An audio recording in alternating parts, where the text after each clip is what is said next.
नमस्कार, मैं हूं शिशिर और आप देख रहे हैं खबर हिंदुस्तान। उत्तर प्रदेश में चुनावी सरगर्मियों के बाद नई सरकार का गठन हो गया। राज्य में नए मंत्रियों को उनके पदभार, उनके पोर्टफोलियो जो हैं सौंप दिए गए। आज उत्तर प्रदेश में बेसिक शिक्षा मंत्री श्री संदीप सिंह को उनका विभाग मिला। उनके विभाग के बारे में विस्तृत चर्चा हुई। आइए जानते हैं क्या कुछ कहना है उनका अपने विभाग के बारे में, क्या उनकी कार्य योजना है, किस तरीके से वो उत्तर प्रदेश में बेसिक शिक्षा को आगे ले जाएंगे। क्योंकि माध्यमिक शिक्षा की बात की जाए तो उनके बाबा स्वर्गीय कल्याण सिंह जी ने उत्तर प्रदेश में माध्यमिक शिक्षा में कायाकल्प कर दिया था और एक तरीके से नकल मुक्त परीक्षाएं कराकर इतिहास कायम किया था। उन्हीं के सुपुत्र श्री संदीप सिंह आज बेसिक शिक्षा का विभाग लेकर कुछ ऐसा ही करने वाले हैं। आइए जानते हैं उनके साथ क्या करेंगे, क्या कार्य योजना है उत्तर प्रदेश में बेसिक शिक्षा को लेकर।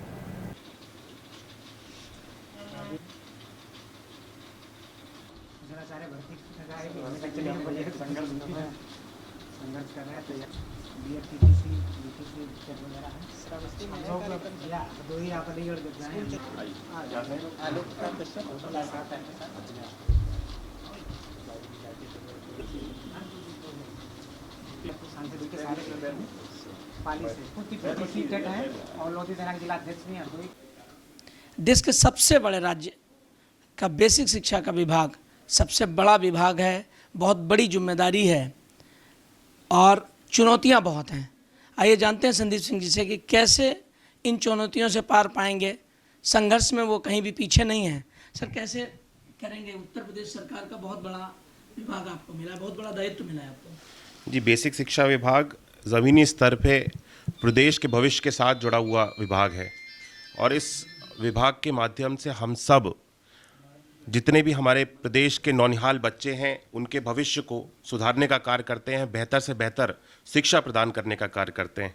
और इस विभाग में जितनी चुनौतियां हैं, मैं कहूँगा सारी चुनौतियां एक अवसर के रूप में हैं।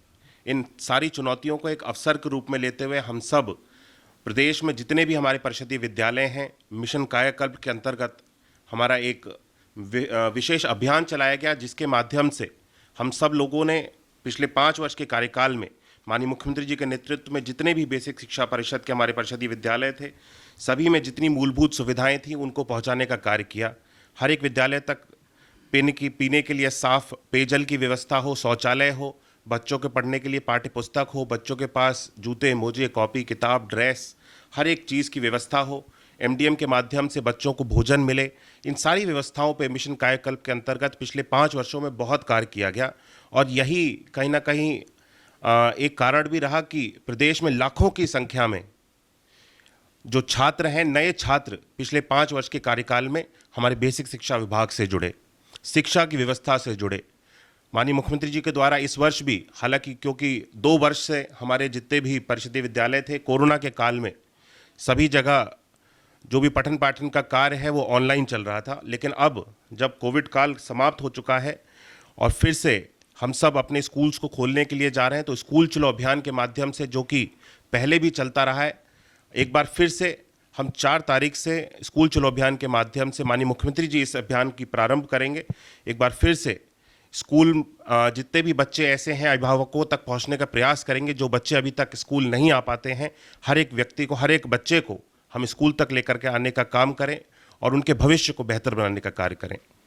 ये जन जागरण होगा या स्कूल में शिक्षक लेवल पर ही जाके इस अभियान को आप शुरू करेंगे? ये अभियान देखिए पहले भी चलता था और इस अभियान के माध्यम से विभिन्न तरह के कार्यक्रम किए जाते हैं, मार्च निकाली जाती है, अभिभावक जो टीचर्स हैं अभिभावकों के घर तक जाते हैं, उनसे बातचीत करते हैं, विभिन्न पूरा जन जागृति का एक अभियान होता है। इसके माध्यम से जितने भी हमारे स्कूल, जितने भी हमारे सारे वो हैं जनप्रतिनिधि हैं, सभी लोगों से इस बार अनुरोध भी किया गया है कि वे भी एक एक जो विद्यालय है उनको गोद लें और उसके माध्यम से उस विद्यालय में जिस भी चीज़ की आवश्यकता है उनको पूरा करने का कार्य करें। और हर एक जनप्रतिनिधि 4 तारीख को ये अभियान पूरे 75 के 75 जनपदों में आयोजित किया जाएगा और इसका प्रारंभ होगा और इसके माध्यम से ये अभियान कई दिनों तक चलने वाला अभियान है और जब तक हमारे एडमिशन्स क्लोज नहीं हो जाते, इस अभियान के माध्यम से हमारा पूरा प्रयास रहेगा कि अधिक से अधिक छात्रों को हम अपने विद्यालयों तक लेकर के आने का कार्य करें।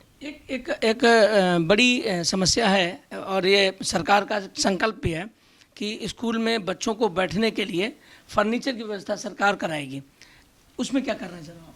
देखिए, कई विद्यालयों में इसकी व्यवस्था ऑलरेडी की जा चुकी है एक मुहिम के अनुसार, क्योंकि पिछले 3 वर्ष ही, जो 5 साल का कार्यकाल था, 3 वर्ष ही हमने अपनी जितनी भी विकास की योजनाएं थी उन पर ध्यान दे पाए। 2 वर्ष पूरी तरह से कोरोना काल में और पूरा सरकार का ध्यान कोरोना के ऊपर केंद्रित रहा।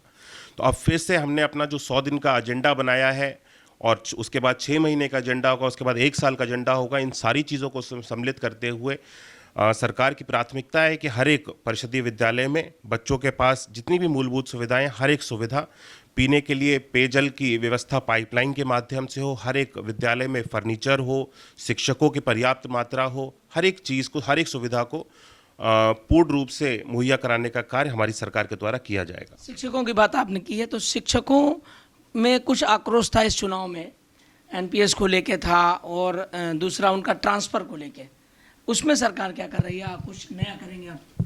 देखिए, ट्रांसफ़र जो है, जितनी सरकार के द्वारा पॉलिसीज़ बनाई जाएंगी उस पॉलिसी के अनुसार ही, नियमानुसार सारे ट्रांसफ़र्स किए जाएंगे। पिछले कुछ समय से ट्रांसफ़र्स हो नहीं पाए थे, लेकिन अब इन सारी चीज़ों को टेकअप किया जाएगा और जो भी पेंडिंग केसेस हैं उन सारे केसेस को रिजॉल्व किया जाएगा। आपके निदेशक से मेरी बात हुई थी जब मैं कल गया था, तो निदेशक बेसिक शिक्षा सुरेंद्र विक्रम जी से बात जब हुई थी तो उनका साफ तौर पर ये कहना था कि माननीय मंत्री जी हमारे नए ऊर्जावान मंत्री हैं और उनके निर्देशन में मैं अब आगे कुछ अच्छा करने की कोशिश करूंगा। उन अधिकारियों को क्या है नहीं वो दे रहे हैं? देखिए, हमारा बेसिक शिक्षा विभाग एक परिवार के रूप में, और हम सब मिलकर के इस विभाग का दायित्व मेरे पास पहले भी था और अब फिर से एक बार मुझे दायित्व मिला है, तो हम सब अधिकारी एक परिवार के रूप में कार्य करते हैं। पूरा बेसिक शिक्षा, जितने भी इसमें सारे, चाहे वो अध्यापक हों, जितने भी लोग इस विभाग में कार्यरत हैं, हम सब एक परिवार के रूप में और मिल करके इस विभाग की बेहतरी के लिए कार्य करेंगे और पूरी ईमानदारी और सत्यनिष्ठा के साथ इस विभाग को एक नई ऊंचाइयों तक लेकर के जाएंगे। ये थे बेसिक शिक्षा मंत्री श्री संदीप सिंह जी, जिनका साफ तौर पर मानना है कि बेसिक शिक्षा को अगर आगे ले जाना है तो उसके लिए काम करना पड़ेगा। इन्होंने उसके लिए विधिवत एक कार्य योजना तैयार कर रखी है, जिसमें मुख्यमंत्री से लगाकर जनप्रतिनिधियों तक को एक जिम्मेदारी सौंपी जाएगी कि हर हालत में प्रत्येक बच्चा स्कूल पहुँचे और उसके लिए जो कार्य करने पड़ेंगे, जो मेहनत करनी पड़ेगी, उसके लिए वो पूरी तरीके से तैयार हैं। नया खून है, नई मेहनत, नई ऊर्जा के साथ उत्तर प्रदेश के बेसिक शिक्षा के स्कूलों को एक नया मुकाम हासिल कराने के लिए ये प्रयासरत हैं। कैमरा पर्सन इस्लाम अख्तर के साथ मैं शिशिर शर्मा, खबर हिंदुस्तान।